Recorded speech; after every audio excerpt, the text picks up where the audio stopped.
Olá, tudo bem com vocês? Bom, fazer esse vídeo aqui um pouquinho mais reflexivo. Eu convido você a escrever aqui ou partilhar este vídeo para levar mais a questão da espiritualidade e a espiritualidade cristã.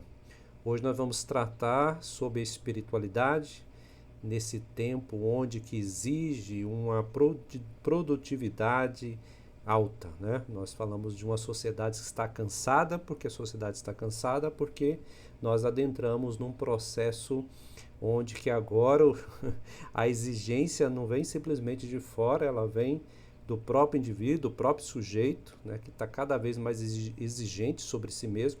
Isso tem afetado a espiritualidade confundida como produção. Então, para eu rezar bem, eu tenho que rezar muito, rezar constantemente. Eu tenho que alcançar um certo patamar. Eu sei que aqui é um ponto de reflexão, tá? Então, assim, vamos trabalhar juntos nessa questão.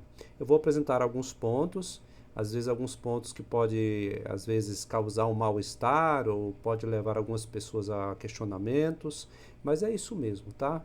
É para isso que nós estamos contribuindo para a reflexão e o amadurecimento da espiritualidade cristã.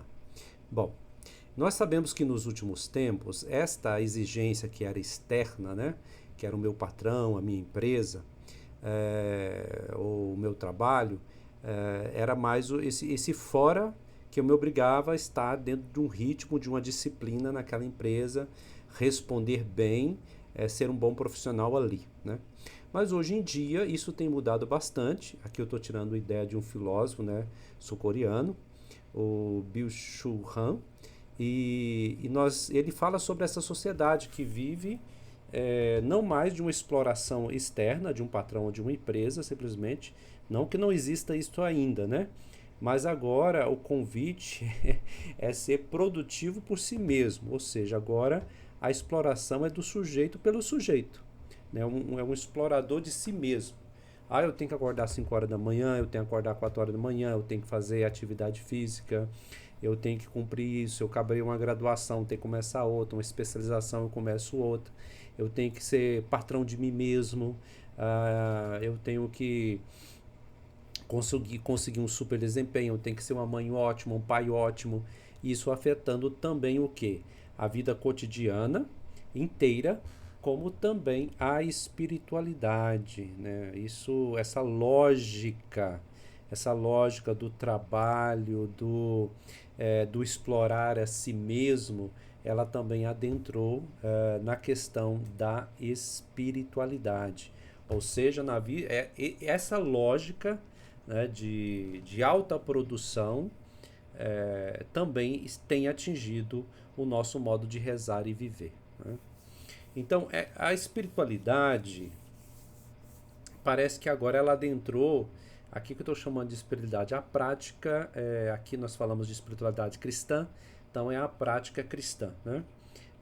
Então, parece que a espiritualidade também entrou naquele caderninho de tarefa, né? Ou seja, rezar muito é sinal que reza bem. Acordar de madrugada é sinal que estou no caminho certo e rezo bem. Conseguir fazer minha jornada de um mês, de 90 dias, de quaresma, eu consegui todos os dias acordar pela manhã. Agora, isso aqui é bem delicado, porque algumas pessoas vão falar: ah, Frei, você é contra isso? Não estou falando sobre isso, né? Eu estou falando se realmente você ou eu, nós temos condição de acordar 4 horas da manhã, tendo, quem é casado, 3 filhos para cuidar, empresa para cuidar, né? Ou seja, eu tenho que dar conta da empresa, dos filhos, e também dessas orações cada vez mais exigentes, né? Eu lembro de um casal que chegou: Frei, eu tenho 3 filhos, e um deles é autista num grau assim mais alto, e eu não estou dando conta de rezar, né? Aí eu perguntei: mas por que, como assim você não está dando conta de rezar, né? Aí, o que é rezar para essa pessoa? Rezar para essa pessoa era acordar 4 horas da manhã, né? Essa pessoa tinha praticamente um casal, né, os dois. Tinha uma jornada extremamente, assim, que causava a exaustão mesmo, sabe?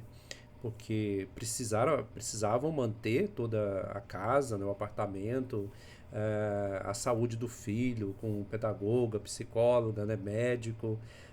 Precisa trabalhar para pagar a questão da saúde, mas também para pagar a escola dos meninos, né?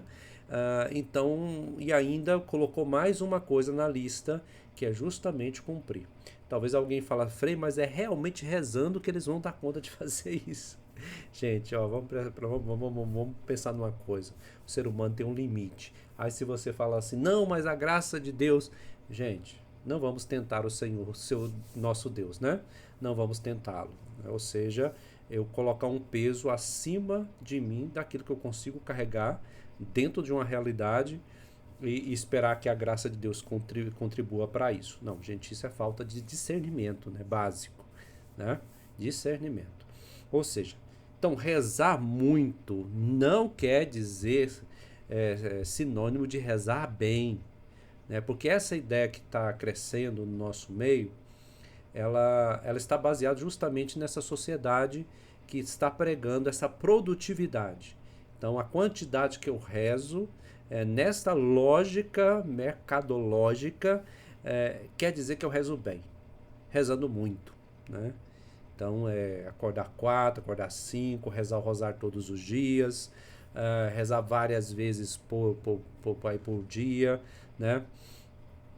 Com participar de um grupo de leitura, sei lá, né, de um tá famoso, né, esses últimos tempos, que bom que tem crescido, mas também tem seu exagero, né? Tem que ler aquele livro naquele mês porque eu fiz assinatura, e aí tem aquela oração, tem a minha consagração a Nossa Senhora, tem o Rosário do Padre no YouTube, tem o Frei Edson falando aqui, então, ou seja, esse acúmulo, eu tenho que fazer tudo isto, ou seja, a espiritualidade como uma tarefa a mais, né? Então começa a surgir uma espécie de cansaço espiritual. Na realidade não é um cansaço espiritual, aqui eu estou dando o nome disso para dizer que é um cansaço, né? Que vai como que minando a própria intenção de rezar, porque o corpo não vai dar conta, o psicológico não vai dar conta, e aí essas metas espirituais muito grandes vai fazer com que, percebendo que elas são inalcançáveis ao longo do processo, ao longo período, leve um desânimo, né? E eu tenho visto muitas pessoas assim, né? Jovens principalmente, se coloca uma carga muito alta, não, você tem que ser santo, você tem que, né? É claro que nós devemos estar no caminho da santidade, mas é uma carga muito alta, principalmente para aquele que ainda não adquiriu uma idade mais amadurecida para saber repartir as coisas, né? E aí o que acontece? Coloca jejuns, orações, novenas, levantar de manhã, levantar não sei que hora, rezar tal que hora. É lógico, aqui eu quero chamar a sua atenção. É lógico que na tradição cristã os horários de rezar são muito significativos, né? O Romano Guardini, né, um grande, vamos dizer, teólogo do século passado, que influenciou muito, né, Bento e também o próprio Papa Francisco, se eu não me engano, ele fez a tese de mestrado, se eu não me engano, tá? Em Romano Guardini. Ele falava da questão do aspecto do horário, tanto que é importante, né? Rezar de manhã, rezar no final da tarde, principalmente nesses grandes horários, né? Onde nós temos aí o nascer do sol, o pôr do sol. Mesmo que a gente mora na cidade, a gente quase não vê isso, né? Mas são momentos significativos e isso sempre existiu na tradição cristã, né? Ou seja, nós não estamos dizendo o contrário disso, tá? Mas o problema é quando isto gera uma ansiedade, né? Mais coisas e mais coisas. E aí coloca muita coisa no meio do dia e acaba gerando um processo de ansiedade.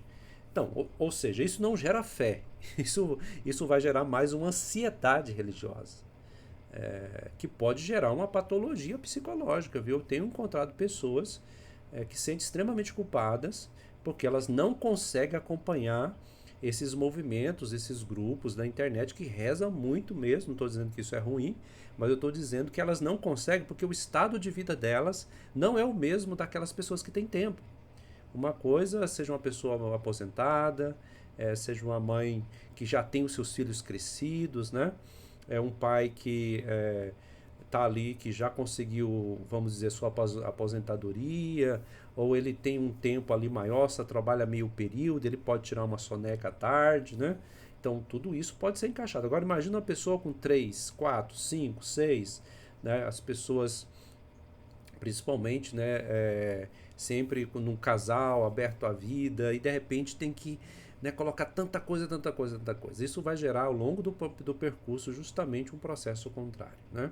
Por falta de discernimento, acaba gerando um processo de adoecimento. Isso é muito complicado, né? A intenção é boa, não estou dizendo que a intenção é ruim, mas os seus efeitos podem ser danosos. Pode ter efeitos bons? Sim, para aqueles que têm esses tempos, consegue discernir que para ele dá, né?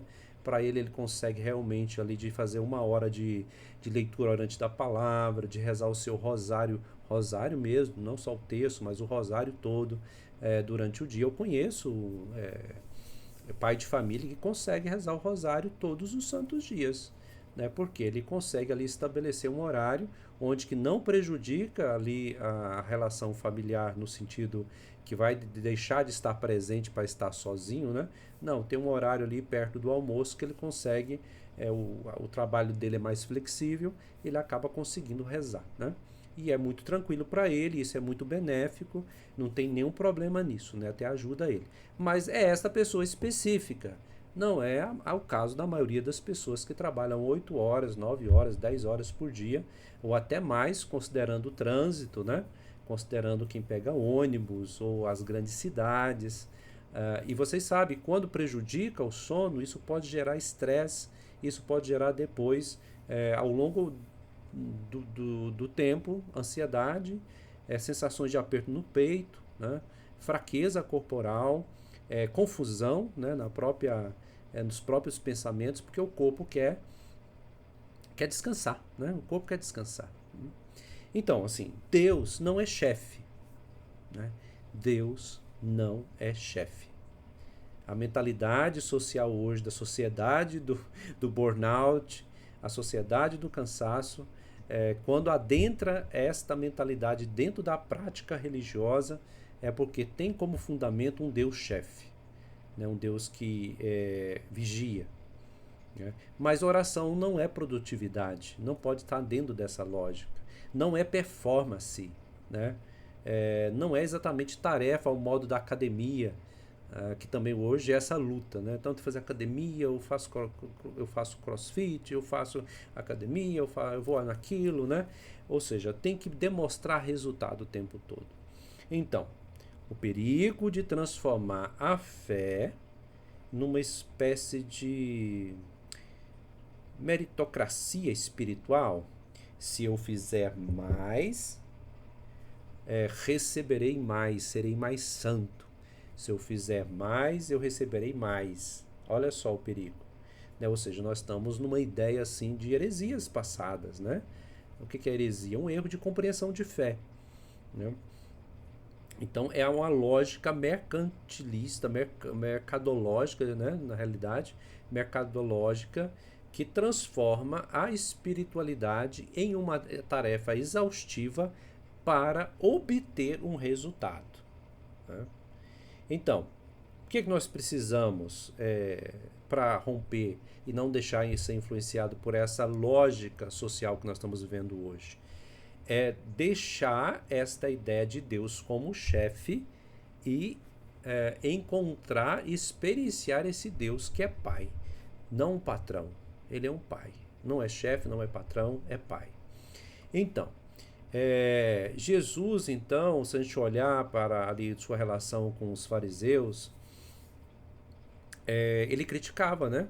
A quantidade de ritos, de normas, né? Ele vai dizer, olha, vocês perverteram o mandamento de Deus, né?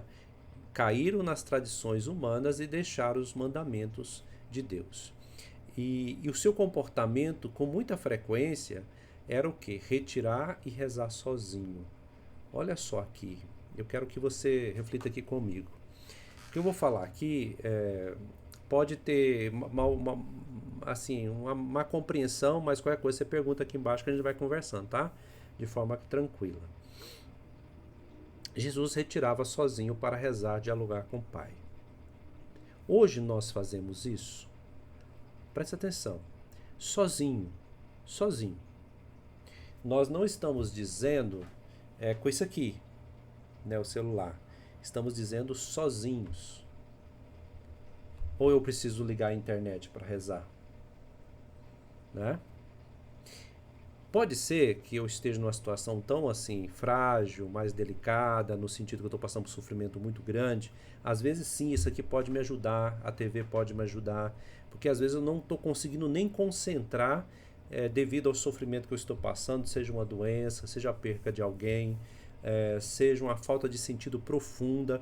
Isto aqui com os meios, né, eletrônicos, seja uma oração que eu encontro aqui pela internet, seja um pregador, seja uma missa que é transmitida ao vivo, na TV ou no celular, isso aqui pode ajudar bastante, né, nesses momentos. Mas quando eu não estou passando por estes momentos, né, e consigo, mesmo passando às vezes, mas eu consigo fazer isto, rezar sozinho, parece que também a mentalidade do técnico, do coach, né, que é aquele que é especialista naquilo, que hoje, nos últimos anos, não só hoje, virou uma certa moda, também está presente na prática aí cristã que é apresentado para nós na internet. Ou seja, o pregador ou aquele que forma se apresenta como um coach. Não que ele use essa palavra, alguns usam, né? No meio evangélico eu já vi, até no meio católico eu já encontrei sim. Se apresenta como aquele que vai treinar, né? Que vai ajudar. Mas Frei, mas não existe isso realmente? Não tem os pastores, né? Os bispos, os padres, as irmãs, os leigos que são mais dedicados, né? Eles também não fazem um pouco disto? Faz, gente. Faz um pouco disso. Mas é um processo o quê? De ajudar a pessoa a amadurecer, encontrar o seu próprio caminho. Não é de botar rédea, não é para criar regrinhas gerais para todo mundo. Eu não posso criar um modo de oração rígido para você que é solteiro, casado, viúvo, idoso, jovem. Não pode ser o mesmo. A única coisa que pode ser a mesma é o quê? A reza do terço, né? A meditação do terço, dos mistérios de Cristo, na reza do rosário, a leitura bíblica. Mas nesses dois casos, na participação da Eucaristia, que é regra para todo mundo, né? Mas nesses dois casos, cada um na sua etapa de vida, no seu estado de vida, vai viver de uma forma, vai experienciar de uma forma. Então eu não posso, como frade, eu sou frade franciscano capuchinho. Eu admiro muito os carmelitas, gosto da espiritualidade carmelita, leio também muita coisa dos monges cartuchos, de toda a corrente cisterciense, né? Eu gosto, mas eu não sou monge, né? Eu não vivo só no mosteiro, eu tenho uma vida ativa. Eu tenho que trabalhar na pastoral, na formação, na faculdade. Eu também sou psicólogo, eu atendo as pessoas. Então a minha vida é ativa, não é uma vida ao modo monástico, né, de viver no mosteiro. Eu admiro bastante. Eu colho muita coisa de lá, né, da experiência da interioridade, da concepção de espiritualidade, da questão teológica. Para mim, riquíssimo, mas eu não sou um monge. Né? Eu não posso simplesmente agora vou pegar o horário do monastério, vou viver aqui na minha casa. Impossível, não tem jeito. Né? Porque enquanto eles estão ali indo recolher para dormir, próximo de 9 horas da noite, eu estou numa reunião. Né? Eu estou numa reunião, eu estou numa formação, eu estou numa confraternização, eu estou numa festa do padroeiro, né? Ou seja, não tem jeito. A minha vida não é aquela, por mais que eu admire e goste, eu escolhi esta vida. Você também, casado, né? Você tem a sua vida, você deve desenvolver a espiritualidade matrimonial. Você não tem como copiar a minha espiritualidade, não tem como eu copiar a do monge, como eu não tenho que copiar o do monge. Então não tem como simplesmente dizer, vamos acordar como os monges acordam para rezar as matinas, 2 da manhã. Você vai acordar 2 da manhã para rezar a matina? Né? Se você acordar, você vai ter que dormir como os monges, 9 horas da noite, né? E acordar 4 horas, assim, acorda 2, depois dorme de novo, depois acorda para rezar as laudes e por aí vai. O que eu estou querendo dizer? Que essas fórmulas que é feita pelos coaches, são formas muito gerais. Quando ela é trazida para a espiritualidade com a intenção de ter uma alta produtividade, tem que ser um momento devocional, né, que é uma palavra que veio do mundo evangélico, para que você possa crescer na fé. Presta atenção, eu não estou dizendo que não possa ter isso. Sim, é bom ter um diário espiritual, é bom. O problema é que se eu estou colocando isso na minha vida em excesso, se eu estou colocando como modo lógico dessa lógica desta sociedade da produtividade, de uma realização assim extremamente alta, né? E tendo como base a questão da quantidade. Esse é um problema, né? Então, assim, e Jesus rezava sozinho, voltando a esse assunto, eu consigo rezar sozinho ou rezar em casal, que é muito bom também, né? Ou eu só consigo rezar com o celular ligado, eu só consigo rezar com o grupo do YouTube, o grupo da internet. Presta atenção, não estou dizendo que é ruim, que eles estão errados, não presta atenção, não estou dizendo isso. Eu estou dizendo que a gente não pode pegar um modelo só e aplicar em todo mundo. Então, quem não está acordando 4 horas não está de acordo com as normas da quaresma. Olha só a criação louca da cabeça, né? Não é isso, né?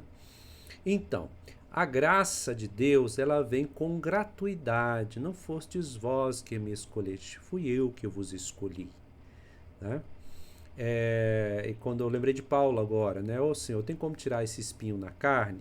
O Senhor vai dizer, basta-te a minha graça, né? Caminha, vai, continua, basta a minha graça, né? Então o centro da fé cristã é graça, é gratuidade, é relação confiante e amorosa com Deus. Não é relação de troca, de produtividade, não é, né? E parece que essa mentalidade está adentrando. Eu vejo pessoas que estão carregando isso, né? E lá em Efésios vai dizer assim no capítulo 2, é pela graça que fostes salvos, mediante a fé. E isso não vem de vós, é dom de Deus. E agora? Não vou rezar mais, falei, então. Não entendeu, né? Calma, né? Vamos lá, né? Nós rezamos porque nós adentramos no diálogo sincero, que não está baseado no medo, que não está baseado numa relação entre empregado e patrão e chefe, né? Não está baseado em troca, não está baseado em agradar a Deus para que Ele me dê as coisas, né? Então, presta atenção, como que é as coisas, né? Oração não é moeda de troca. Oração não é moeda de troca, mas resposta amorosa a Deus. Ou seja, sentindo-nos amados, nós queremos dialogar com Deus cada vez mais. Mas esse cada vez mais não é simplesmente porque eu vou ter e eu vou ter mais graças e eu vou receber mais, né? Não, porque aí nós caímos na mesma mentalidade, né? Vendo-nos amados, né? Sentindo aqui no sentido bem amplo, não só sentimento, né? Porque nós também tem momentos de aridez, de vazios, né? Mas confiantes na perseverança e nesta experiência, percebendo que somos agraciados, nós queremos responder de acordo com essa graça. Então é mais de acordo com a graça do que a gente fazendo alguma coisa para conseguir graça, né? Como se fosse uma recompensa. Então oração não é moeda de troca, né? Não é moeda de troca. E aí, o que falar então no meio dessa produtividade quando nós dizemos silêncio? Onde está o silêncio hoje? Onde cabe o silêncio hoje? Você já pensou nisso? Até mesmo nas nossas celebrações litúrgicas, às vezes não tem silêncio. Não se faz silêncio. Fazer silêncio incomoda. Passa 30 segundos, que isso é recomendado. Tem a primeira leitura? Pausa para silêncio, né? Tem a segunda leitura? Pausa para silêncio. Tem o evangelho e a homilia? Depois da homilia, pausa para o silêncio. Isso pode variar, né? E é meia hora de silêncio? Não, às vezes é 1 minuto, 2 minutos. Se a comunidade está mais ali, vamos dizer, amadurecida nisso, pode ficar 3 minutos, 5 minutos no máximo, penso, né? não pode ser mais que isso. Penso que 3 minutos seria, né, o máximo ali, também para não colocar um corpo estranho no meio da oração eucarística, né, da missa, da celebração. Então, será que valorizamos o silêncio? Ou só entendemos oração como fazer alguma coisa?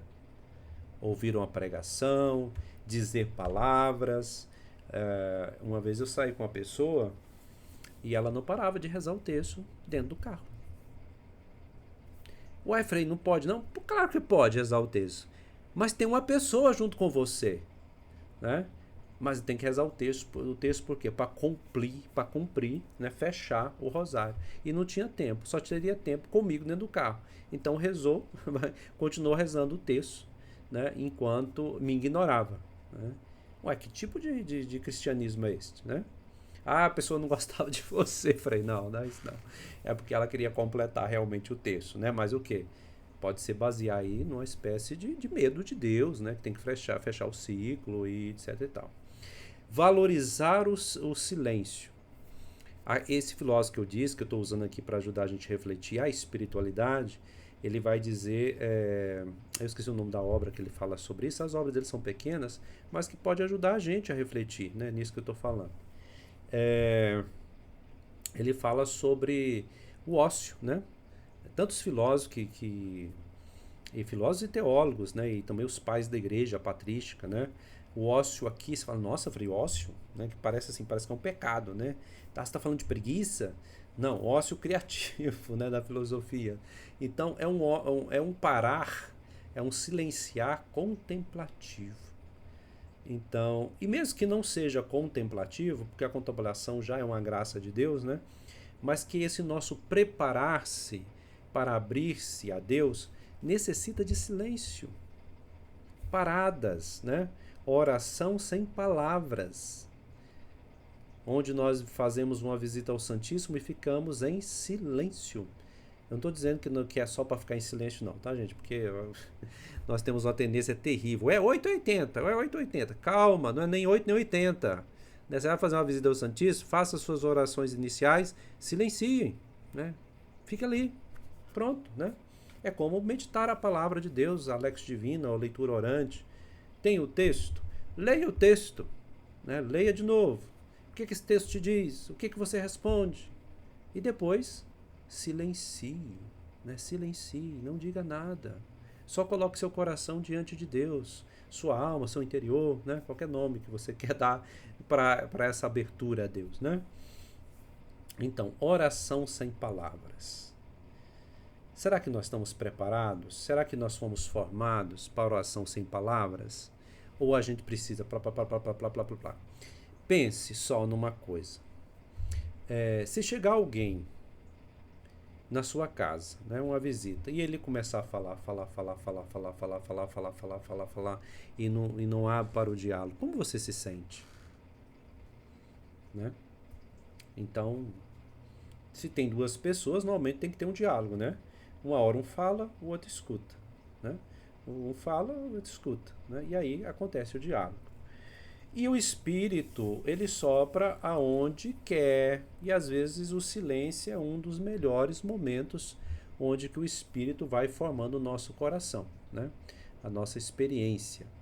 É claro, aí você pode falar assim, ô Frei, então o modo de rezar não tem uma rotina, não tem uma regra, é tudo solto mesmo. Calma, não é nada disso, eu já falei ali no início. Os tempos têm seus valores e nós precisamos de paradas. Nós precisamos de paradas. A espiritualidade cristã sempre teve ritmo, trabalho, descanso, oração. Não é rezar o dia todo. Aí você fala assim, Frei, mas tá falando na palavra que é rezar sem cessar. Vamos com calma. Estamos muito apressados em achar que a gente entendeu, né? Rezar sem cessar tem muito a ver, tem a tradição dos monges, dos isicastas, né?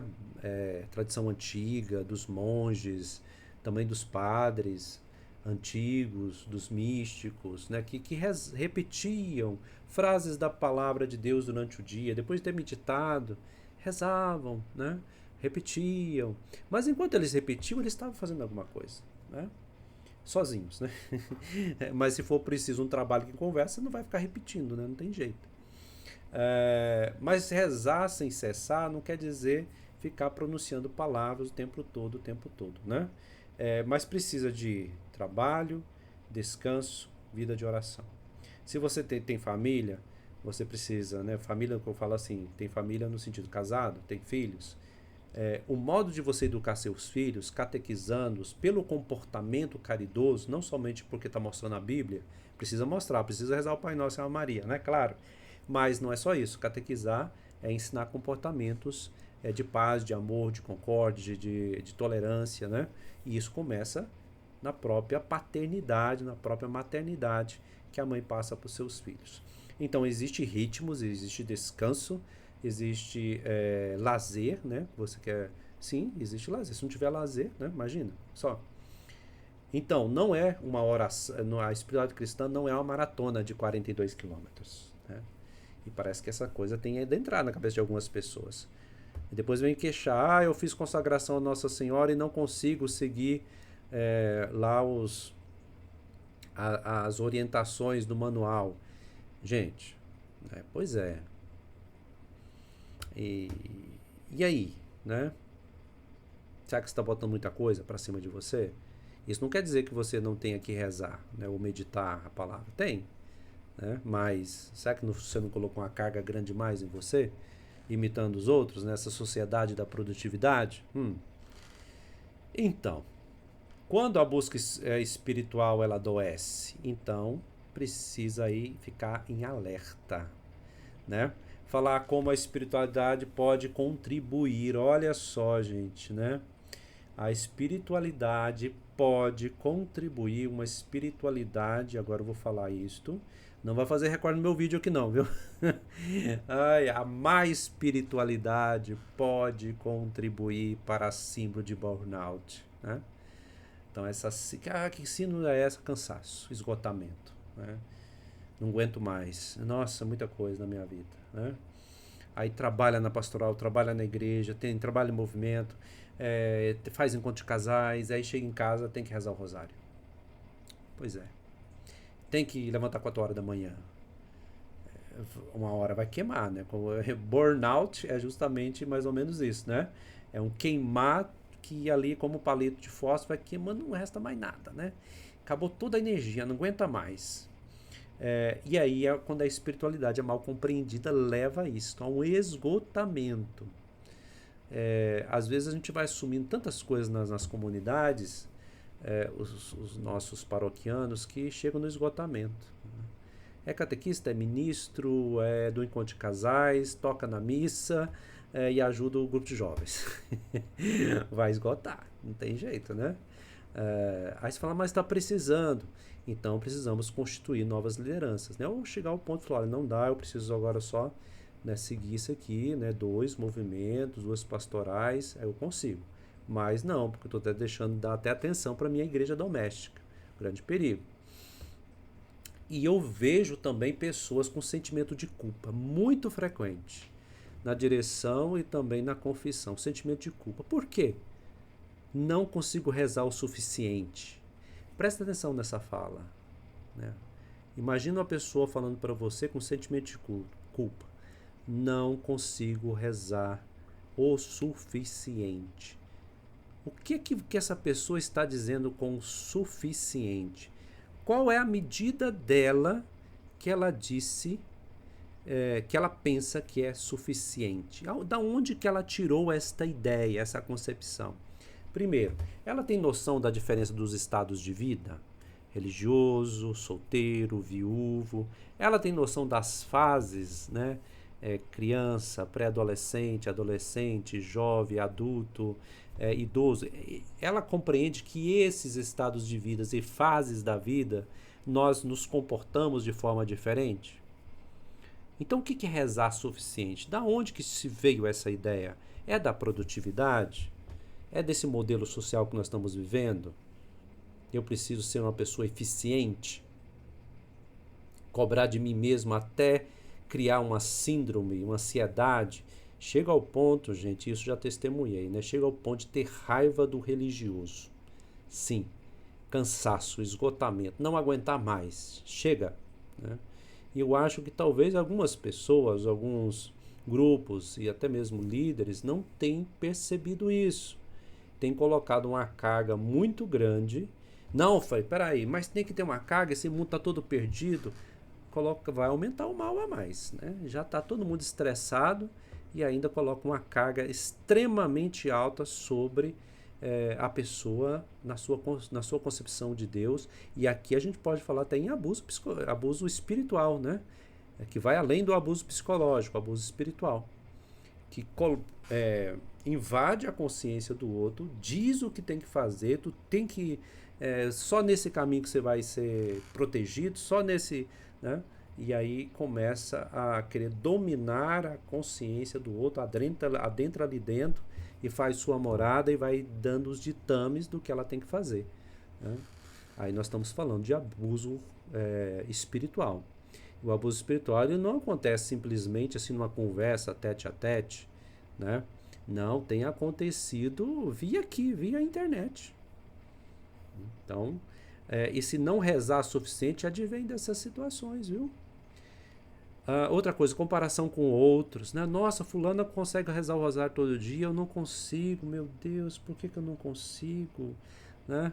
Só consigo rezar um terço, eu faço esforço, né? E não dou conta. E aí surge uma coisa, a perda da alegria de ser cristão, de ser seguidor de Cristo, né? De ser filho de Deus, sentir que não é incapaz, que não dá conta, que não é amado por Deus porque não fez o suficiente. Olha só que loucura. Sentir que não é amado por Deus porque não fez o suficiente, não rezou o suficiente. Em vez da oração aproximar para um diálogo confiante, a proposta de oração que essa pessoa está recebendo está gerando justamente o contrário, né?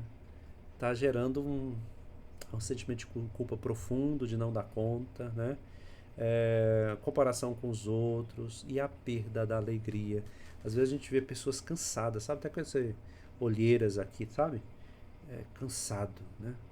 Foi muito difícil rezar o terço hoje. Falei, nossa, acordei de madrugada, foi muito difícil. Nossa, atrapalhou até meu trabalho, fiquei um pouco nervosa durante o dia. Mas se afetou o descanso, né? A natureza vai reagir. Então, a proposta de um caminho saudável, espiritual, deve estar baseada no quê? Numa espiritualidade que esteja mais vinculada à escuta da palavra, ao ser filho de Deus, e não simplesmente só no fazer, né? É claro, lembrando aqui novamente do Romano Guardini, é preciso a gente fazer o esforço. Mas o que está sendo chamado de esforço? É acima do limite que eu tenho, né? É preciso sim se esforçar, né?